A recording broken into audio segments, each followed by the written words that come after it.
Good morning and welcome back. Here we are, Devin. Yeah, it seems like our table's getting a little bit fuller and fuller. I like it. The decorations peak today, thanks to a Mr. Case Kramer. He's got a beautiful Buck edition. We have Gold Buck, and now we have Buck Zero out in the weather deck, who constantly mocks Dan Hagen on a daily basis because Dan Hagen still cannot hunt a buck. For those that don't know the original story of Buck Zero, Jeff got Buck Zero because Dan Hagen can't get a buck when he goes hunting.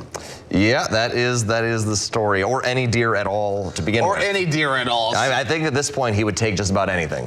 Yeah, at this point. So poor Dan Hagen, or should we feel bad for him at all? I mean, he's out there swinging the bat. He'll hit something eventually. Eventually. He'll just have to keep striking out maybe a few more times at it. Maybe this is the year. But we'll move right along this morning because Meta, the parent company of Facebook and Instagram, says that it has removed 2 million accounts this year linked to pig butchering investment scams. Interesting. Yes, exactly. The social media giant says overseas scammers pose as fake personas such as friendly or attractive individuals, Devin, or trusted public figures. They target their victims through text, social media, email, or dating apps. They build the trust and eventually manipulate the victims into sending them money, often through cryptocurrency, to invest in schemes. The scammers typically disappear with all of the money, and the scam centers exploded in Asia during the COVID-19 pandemic. Asia? Yep, that's where they're coming at you from, Devin. Apparently so, because everyone's been getting scammed lately, whether it's a copycat account. There's been a lot of that going on lately, and goodness, I mean, as many of these social media places have just been hit with constant scammers and hackers and who knows what else. Yeah, it is, but it's good to see they're finally fighting back, getting rid of 2 million of the accounts. That's quite a bit. And that's, Devin Biggs is just... Oh, that's a blast from the past. so I'm totally fake, right? Hey, I mean, are we going to delete your account now, Devin? Yeah, because apparently I'm Kevin Kraft Oh, my goodness. There we go. A little trip down memory lane right there. We all remember Kevin Kraft and his Detroit Lions, which are actually doing very well right now, too. So now I'll have to show Kevin this video. Hey, just a good old memory of Devin's bestest friend there. Yeah.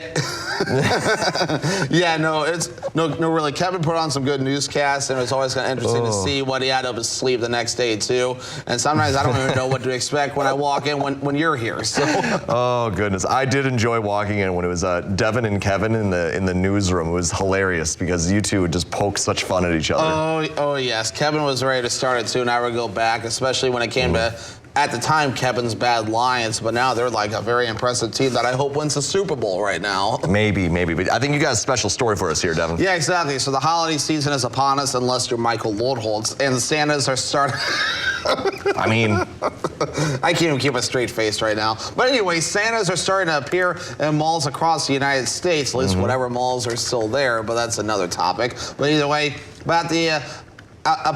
Appomattox Courthouse National Historic Park in Virginia, there is going to be an extra special Santa, a Civil War era Santa. That's new. In 1863, Harper's Weekly cartoonist Thomas Nast depicted Santa dressed in an American flag-like outfit with stars on his coat and stripes on his pants, distributing gifts to federal soldiers. Civil War era Santa will be at a family-friendly event at the Appomattox Courthouse on Sunday, December 15th, and the event will offer visitors a chance to take photos with Santa and experience holiday traditions from the 1860s. And that's very interesting as well. I kind of like that. It's kind of cool to learn more about history, too. A very unique name as well, Appomattox. Yeah, the Appomattox Courthouse. That's where the Civil War was ended, Devin.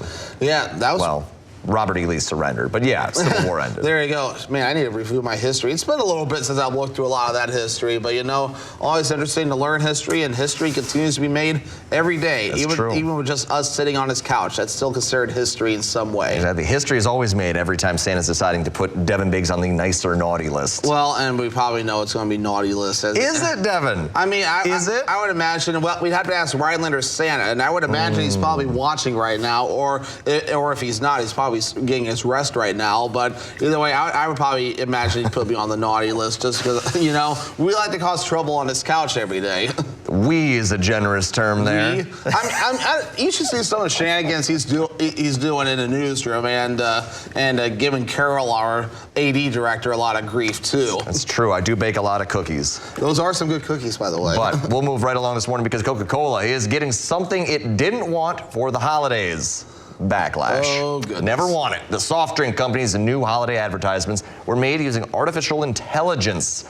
Devin's favorite. There are 3 of them, and the internet is freaking out. Many social media users are complaining that they go too far into the uncanny valley. That's when computer-generated images look extremely realistic, but something about them is off, and they can strike some viewers rather negatively. Some professional designers say Coke is just trying to save a buck by not hiring real artists. Yeah, and this has been a big concern for a lot of people when AI first came out, and now we're starting to see it a lot more where it's costing jobs now. I mean, actors and artists are not being hired now. It's literally just type into a computer and you can do it. I mean, even just this morning, our director Case has an app on his phone. We can just type up a song and give it a prompt, and he can have a song made in like minutes. So it's kind of scary just how technology can just go even on your phone now these days. So I would hope many of these companies like Coca-Cola consider going the traditional route with actors and artists, because there's just something about it being real that is nice. Yes, there is, Devin, but there's something real about your 3-day forecast. Yeah, as well. exactly. A dry 3-day forecast coming up